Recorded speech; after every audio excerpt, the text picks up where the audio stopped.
los integrantes de la familia nuclear. Vamos a hablar acerca de, habíamos dejado pendiente la adopción de los hijos, pero bueno, vamos a hacer una recapitulación. El padre y su función en la familia. De acuerdo con la escritura, el padre tiene algunas cualidades y vamos a mencionarlas solamente. Protector y guía. Un buen padre protege a sus hijos de peligros físicos y emocionales y los guía en su desarrollo. Salmo 103:13. Proveedor. El padre satisface las necesidades básicas de sus hijos, tales como alimento, vestido, vivienda y educación, y también sus necesidades emocionales. Primera de Timoteo 5:8. Presente. Se involucra activamente en la vida de sus hijos, participando en sus actividades y brindando apoyo emocional. Un padre, de acuerdo con la palabra del Señor, es amoroso. Demuestra afecto a sus hijos a través de abrazos, palabras de afirmación y tiempo de calidad. Establece límites y disciplina. Enseña a sus hijos a respetar las normas y a asumir responsabilidades utilizando la disciplina de manera positiva y constructiva. Proverbios 1:8 y 13:24. Un padre es paciente y comprensivo. Tiene paciencia con sus hijos, especialmente durante el aprendizaje del crecimiento, y comprende emociones y necesidades. Efesios 6:4 y Colosenses 3:21. Un padre es empático, se pone en el lugar de sus hijos y trata de entender sus perspectivas y sentimientos. Un padre es humilde, reconoce sus errores y pide perdón, enseñando a sus hijos la importancia de la humildad y la responsabilidad. Primera de Corintios 11:1. Gratitud. Un padre cristiano expresa gratitud por las bendiciones de Dios. Filipenses 4:6. Dominio propio. Un padre controla sus emociones y reacciones, especialmente en situaciones difíciles, y actúa con calma y sabiduría.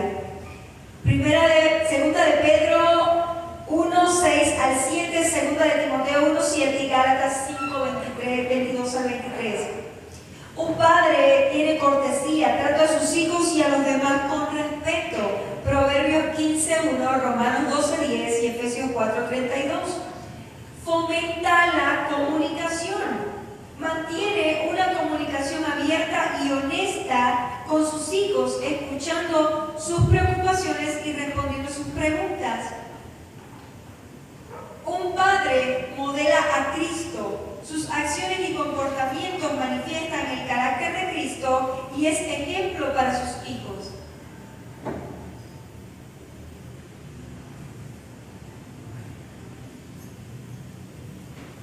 Una disculpa.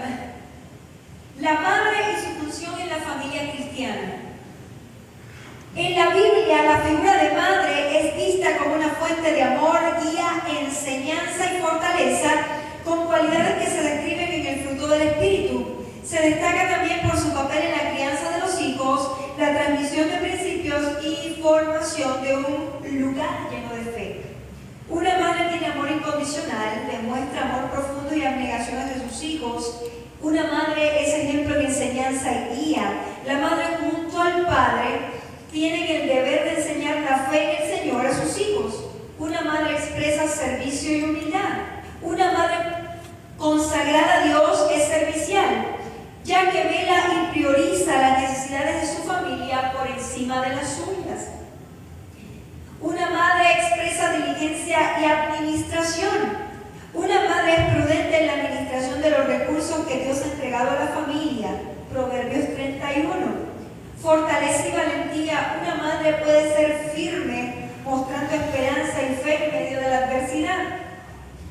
Compromiso con la fe. La madre bíblica modela la fe en sus hijos, transmitiéndole la importancia de la oración, la lectura bíblica y la adoración. Hebreos 11:23. Creación de un hogar seguro y amoroso. La madre contribuye a la creación de un hogar lleno de amor y alegría y orden en el que los hijos desean regresar a casa cada vez. Luego hablamos de los hijos y su función, hablamos qué hacer cuando el bebé no nacido tiene necesidades educativas diferentes. La Biblia aprueba el aborto cuando un bebé viene con quizás alguna malformación genética, con síndrome de Down, o algún tipo de autismo profundo, o algún tipo de patología, interrumpir el embarazo. ¿Esto es lo que dice la Biblia? ¿Qué ustedes creen? ¿No? ¿La Biblia no lo aprueba? Muy bien. Bajo ningún concepto debe terminarse el embarazo. La vida humana debe honrarse por el hecho de ser creación de Dios y toda ella tiene dignidad en este sentido. Es solo Dios el que tiene poder sobre la vida y la muerte. Dirá la vasija de barro, Señor, ¿por qué me hiciste de esta manera o por qué me hiciste de esta otra? Es Dios el que tiene poder sobre la vida y sobre la muerte. Y veíamos algunas estadísticas el miércoles anterior. Por ejemplo, en España cada vez nacen menos niños con síndrome de Down. No es porque España sea más saludable de todos los países sobre la faz de la tierra, sino porque el sistema de salud ha propiciado que los niños que vienen con síndrome de Down sean abortados. Y muchos propósitos, muchos planes de Dios se han truncado porque estas vidas han sido arrebatadas. Esto no es lo que Dios quiere, mis hermanos amados. Estos niños también son valiosos en el hogar cristiano y deben ser ministrados en sus necesidades específicas. No son accidentes, no son consecuencias del pecado, no, mis hermanos. Los niños con necesidades educativas diferentes son parte del propósito y el plan de Dios, solamente de una manera diferente a nosotros.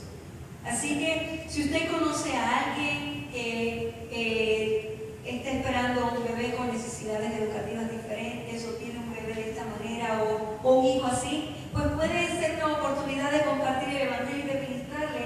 No es un accidente, no es un error, no es causa del pecado, es simplemente la diversidad de Dios en la creación y hay un propósito para esta persona.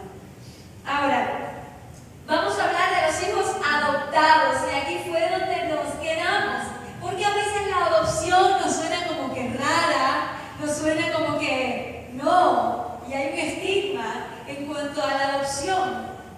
Sin embargo, mis hermanos amados, la adopción era un recurso que la iglesia del primer siglo usaba para servir, para ministrar a niños huérfanos. ¿Ustedes recuerdan al apóstol Pablo cada vez que terminaba una epístola de las epístolas eclesiales diciendo acordaos de los presos, acordaos de las viudas y de los huérfanos? Porque es precisamente la labor de la iglesia con los menesterosos, con los necesitados. Entonces, la adopción se ve en el Nuevo Testamento. Usted se preguntará, ¿por qué en el Antiguo Testamento no hay adopción?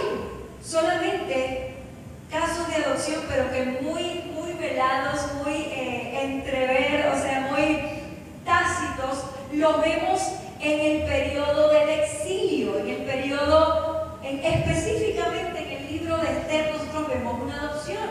Porque para el pensamiento del Antiguo Testamento, Salmo 127:3, herencia de Jehová son los hijos y cosa de estima el fruto del vientre. Casos de adopción, ¿por qué? Precisamente porque hay una conquista, hay papás muertos, hay niños huérfanos, hay personas que son llevadas como esclavas, y en todo este fenómeno donde hay personas que mueren, hay niños que se quedan sin papás. Por ejemplo, Mardoqueo, que era primo de los papás, pues era primo de Esther, sus papás eran hermanos, o uno de sus papás era hermano del papá de Esther. Mardoqueo, siendo un primo mayor, pues adopta a la reina Esther como su hija. Ahora, pero en el Nuevo Testamento no hay una visión entre las iglesias gentiles o entre las personas gentiles, no hay una visión como en el Antiguo Testamento, donde Dios trata por más de 1000 años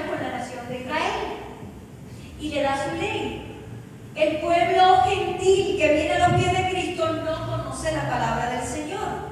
Y entonces aquí tenemos personas de diferentes trasfondos. Tenemos personas que vienen de la prostitución, de la promiscuidad, de la prostitución ritual. Hay hijos no deseados. Y específicamente entre las sacerdotisas paganas se practicaba, y había muchos adelantos en el Imperio Romano, ¿sí? Increíblemente, aunque nos parezca, por ejemplo, la cesárea. ¿A quién le suena cesárea? A César se practicaba en el Imperio Romano. Y había dos formas de nacer en el derecho romano: por parto natural o por desprendimiento del claustro materno a través de cesárea. Y también habían abortos. De hecho, el aborto fue prohibido a consecuencia del cristianismo. ¿Cómo era? Pues a ciegas, estos médicos introducían por el canal de parto, introducían una varilla de cobre a ciegas y empezaban a desprender los restos del bebé. Y por supuesto que esta varilla de cobre podía perforar el útero, los órganos internos, y la mujer podía morir de septicemia. Entonces, ¿qué era lo preferible? Pues lo preferible con estas prostitutas rituales era tener los bebés, y los que no eran deseados pues eran abandonados en las calles de la ciudad de Roma. Y si usted recuerda, Romanos capítulo 8, versículo 15, versículo 16, el apóstol Pablo le dice a los romanos: porque no habéis recibido el espíritu de esclavitud, sino el de adopción. Está hablando de un fenómeno que sucedía, y era precisamente estos niños que eran abandonados. En Roma había que tener tres cosas para tener una vida placentera: ser ciudadano romano, no tener ninguna malformación física y ser varón. Entonces las niñas que nacían eran abandonadas, y algún que otro niño que nacía también era abandonado. Entonces pasaban esclavistas, personas que tenían personas a su cargo, que las criaban quizás para ser gladiadores, las entrenaban, pasaban por ahí y veían estos niños varones y los tomaban como esclavos, y veían a las bebecitas abandonadas y las tomaban como futuras prostitutas de los templos de Zeus, de todos estos dioses paganos. Pero a veces había personas que no tenían descendencia, como por ejemplo el emperador Tiberio, que adoptó a Nerón, que era su sobrino, que podían pasar y ver estos bebés y tomarlos y adoptarlos como suyos, y también podían hacerlo con personas ya como con niños más grandecitos, y el hijo, de acuerdo con el derecho romano, tenía los mismos derechos, los mismos privilegios que el hijo sanguíneo. Entonces, tomando ese ejemplo, el apóstol Pablo le dice a los romanos: no han recibido el espíritu de esclavitud, o sea, no han sido tomados por Dios, no han sido salvados por Cristo para ser esclavos, para trabajar.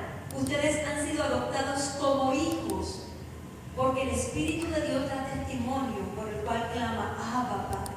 Entonces, con toda esta introducción, había una gran necesidad, y la iglesia de los primeros siglos, tomando este pasaje: no habéis recibido el espíritu de esclavitud, sino el de adopción, y también las cartas paulinas que se acordaban de los huérfanos, acordados de las viudas, la iglesia del primer siglo tomó a niños y ejercitó la adopción. Mis hermanos amados, la adopción es algo bueno. En el derecho romano, la adopción era el acto legal que permitía a un padre de familia incorporar a otra persona a su familia con un vínculo de parentesco civil. Existían dos tipos: la adrogatio para personas sui iuris, independientes, y la adopción para personas sujetas a patria potestad. Ahora, en sus orígenes, la adopción tenía un carácter aristocrático y religioso, con un enfoque en la continuidad de la familia y los cultos. Solamente los ricos, las personas de la aristocracia de alta posición podían darse el lujo de adoptar a alguien. El que era más o menos de clase media, pues los tomaba para esclavos. Con el tiempo, especialmente en la adopción de personas dependientes, personas pequeñas. La época imperial vio la consolidación de la adopción como una herramienta para la sucesión al trono y la transmisión del poder, tal es el caso del emperador Nerón y Tiberio.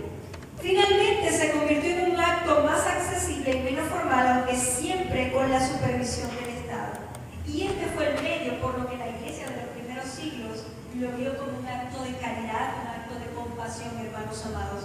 Entonces, hablamos de la adopción porque he escuchado muchas personas con un estigma grande de la adopción en cuanto a la adopción, que no es un hijo verdadero, que no tiene la sangre, que sabrá Dios qué genes puede tener. Mis hermanos amados, la Iglesia de Cristo es una iglesia que promueve nuevos comienzos, que promueve la gracia, que promueve la misericordia y la compasión.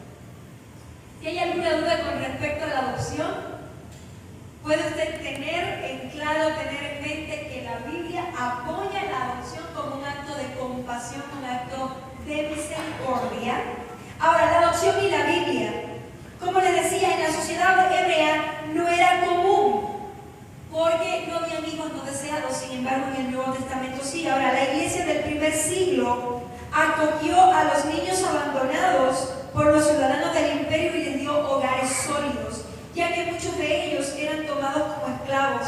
En este sentido, el apóstol Pablo compara la adopción de los creyentes por medio del Espíritu Santo con el fenómeno cultural que sucedía alrededor de los hijos abandonados.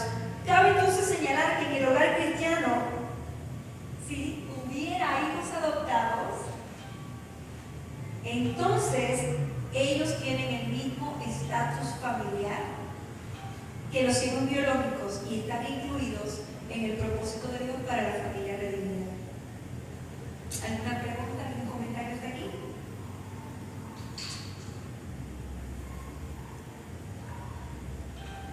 Vamos a hablar ahora, para cerrar este estudio, sobre la disciplina en la crianza de los niños.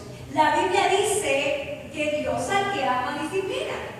Empezando por ahí. Dios, como modelo de padre, disciplina y azota, ¿sí? Le da algunos parazos correctivos a aquel que toma por hijo. Eso lo dice mi Biblia. Entonces, mis hermanos amados, el libro de Proverbios es un libro donde se habla constantemente: hijo mío, no desprecies el consejo de tu padre, no desprecies la corrección de tu madre. Guarda el consejo y habla, y dice el libro de Proverbios que con vara se le quita la necedad al muchacho. Dice, la necedad está ligada al corazón del muchacho, pero con la vara, estoy parafraseando, el furor de su ira baja. Entonces, mis hermanos amados, la Biblia no es políticamente correcta en cuanto a lo que se considera en la actualidad que son los derechos de los niños. La Biblia habla de corregir, la Biblia habla de aplicar un castigo. Y para los hijos que me están oyendo, ya saben, la Biblia habla de corrección, de amonestación como un acto de gracia y de misericordia, porque Dios lo hace con nosotros. Entonces, ¿cómo debe ser la disciplina? Porque la disciplina no debe ser de una manera férrea, no debe ser de una manera agresiva, no debe ser de una manera inmisericordia. Hay parámetros bíblicos para aplicar la disciplina. En primer lugar, debe ser congruente con el ejemplo. La disciplina debe ser consistente con el ejemplo práctico que demuestran los padres en sus vidas. Eso no es como, haz lo que yo digo y no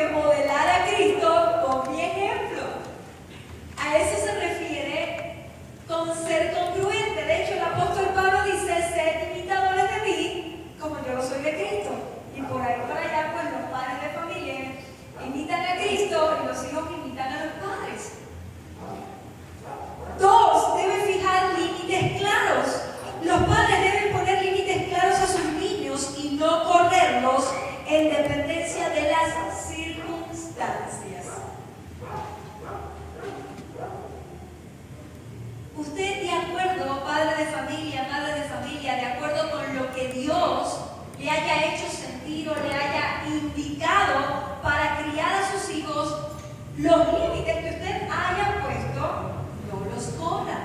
Yo recuerdo que cuando éramos niñas, mi hermana era mucho más traviesa que yo. Yo era bien traviesa, pero mi hermana era el doble. Entonces mi hermana tenía calculado, siempre que íbamos a algún lugar, estoy hablando de, teníamos unos 9, yo, mi hermano 7, 8, estábamos bien pequeños. Y mi hermana, mi mamá nos leía, como siempre, no pueden hacer esto, no pueden hacer esto, no pueden hacer esto. Si iban, por ejemplo, al lugar de campo, mi mamá decía, no pueden subirse a los árboles, no pueden hacer esto, no pueden salir sin permiso, siempre nos leía todo. Pero si había algo que mi mamá se le olvidaba decir en sus recomendaciones, mi hermana ese día infringía la parte que mi mamá se le olvidaba decir. Si mi mamá se le olvidaba decir prohibido subirse a los árboles, mi hermana se subía. Y luego mi mamá iba por ella y cuando la regañaba decía, mamá, pero tú no me dijiste eso. Y como tú no me lo dijiste, yo lo hice. Entonces mi mamá decía, siempre que salíamos a algún lugar, y si hay algo que a mí se me está olvidando, pero tú sabes que yo no te permito hacer, tampoco se puede. Y si lo haces, vas a tener una corrección. Entonces, hermanos amados, ya ella sabía que no podía hacer nada de lo que le hubieran mencionado en algún momento, aunque no se lo hubieran mencionado ahora. Yo me acuerdo que yo también a mí me gustaba contestar mucho, estoy hablando que estaba pequeña, 9, 10 años, me gustaba, y delante de la gente siempre me gustaba como que hacer mi teatro, hacer mi público, como muchos niños que les gusta llamar la atención, y mi mamá solo me miraba y decía, en la casa arreglamos cuentas. Cuando llegábamos a la casa, yo decía, ya se me olvidó. Mi mamá agarraba la Biblia, abría su pasaje en el libro de Proverbios, me encantaba, hacía su exégesis, hacía un sermón y una enseñanza, me ponía ahí. Después que me daba la administración espiritual y oraba, decía, ahora le toca la medicina. La medicina era la corrección. Y yo, no, mamá, no. Quite sus manitos porque esto es una vacuna para que el virus del pecado no se enseñoree de usted. Mis hermanos amados, y estas cosas yo no me traumé, yo las recuerdo muy bien. Hoy soy cristiana, hoy estoy en los caminos del Señor precisamente porque los límites que mis papás pusieron fueron límites claros y nunca los corrieron. Así estuviera enferma, así hubiera sacado una nota sobresaliente en el colegio, no había forma de que se cambiaran los límites, hermanos amados. Los límites van a ayudar a los niños a ser, fíjense, no les voy a hablar que sean hombres y mujeres de bien. La Biblia no nos habla de esto. La Biblia nos habla de hombres y mujeres temerosos de Dios. Los padres de familia cristianos, madres de familia cristianas en globo general, no crían hijos para ser buenos ciudadanos. Eso está incluido. Criamos hijos para ser ciudadanos del reino de los cielos, para que no se vayan al infierno. Entonces, los límites, la Biblia tiene que estar presente y no puede haber cambios. Ahora, 3, los límites deben estar fijados en la palabra del Señor, no porque lo digo yo, no porque a mí se me ocurrió porque yo soy la autoridad. Esto es arbitrario. Los límites tienen que estar basados en la Escritura, en la palabra del Señor. Qué bueno si hiciéramos como mi mamá. Sí, me daba la corrección, pero antes me ministraba la palabra del Señor. Me llevaba a pedir perdón porque esa falta de respeto, esa desobediencia, más que ser un problema con los padres, es un pecado hacia Dios. Y un pecado hacia Dios que se va acrecentando y conduce al niño adulto al infierno. Entonces, los padres deben evitar establecer normas a su conveniencia, sino que cada una de ellas debe estar centrada en la palabra del Señor. 4. Cada norma violentada debe tener una consecuencia disciplinaria. Hermanos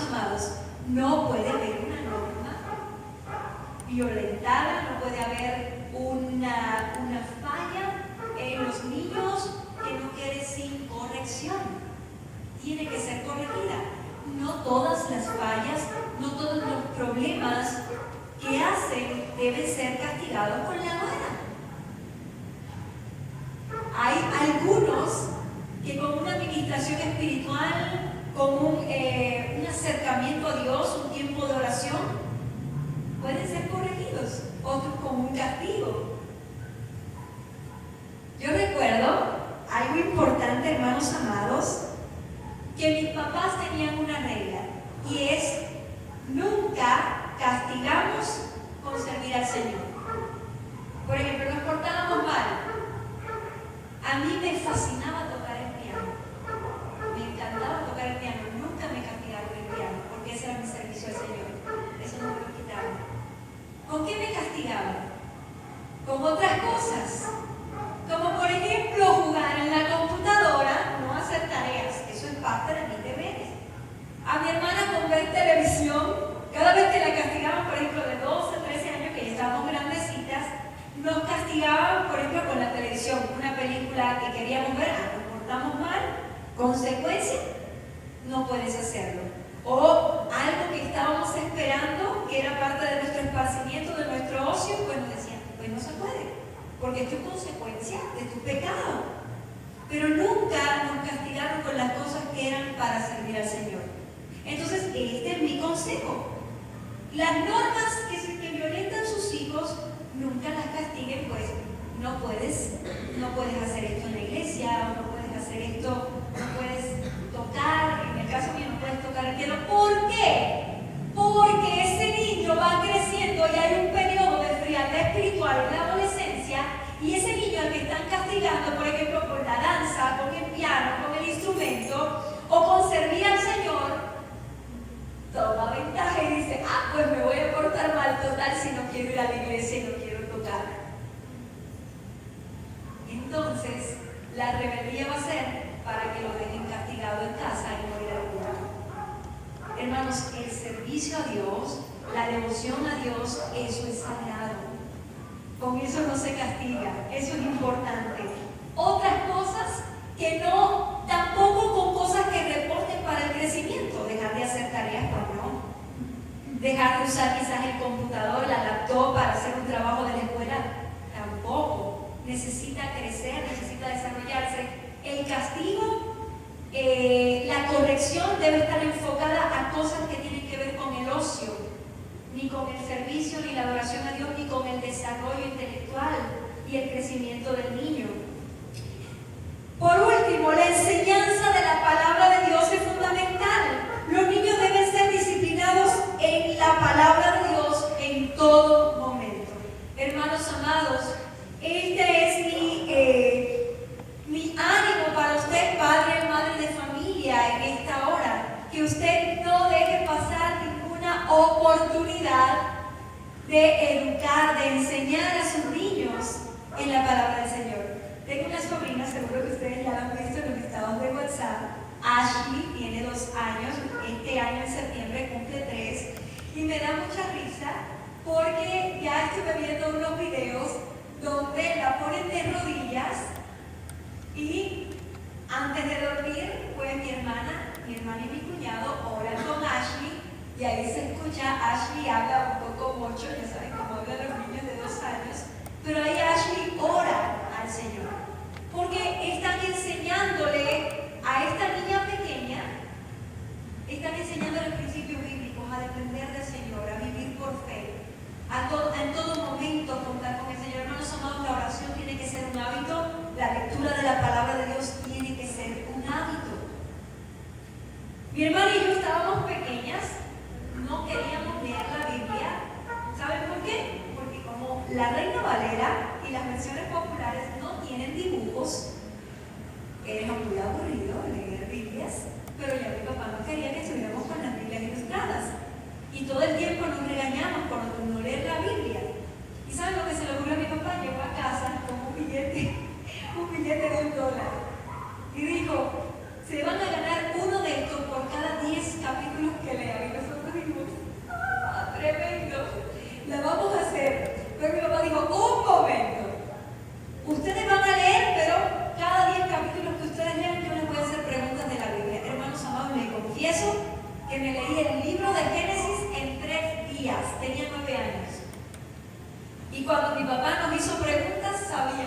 El libro de Éxodo y el libro de Levítico, que es puras leyes, puras normas jurídicas, también así en menos de un mes. ¿Por qué? Pero ¿saben? Pasó el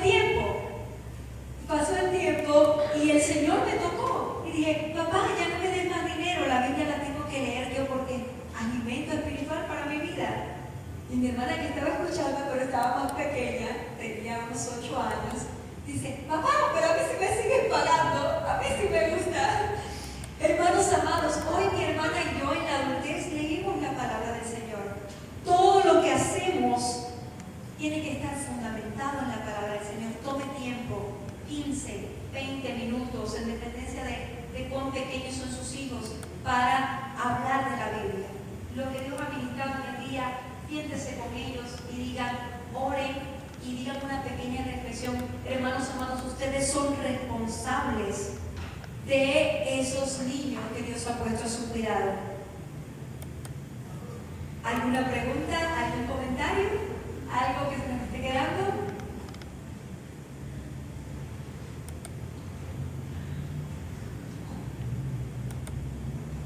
¿Qué les parece si nos ponemos en pie y oramos al Señor?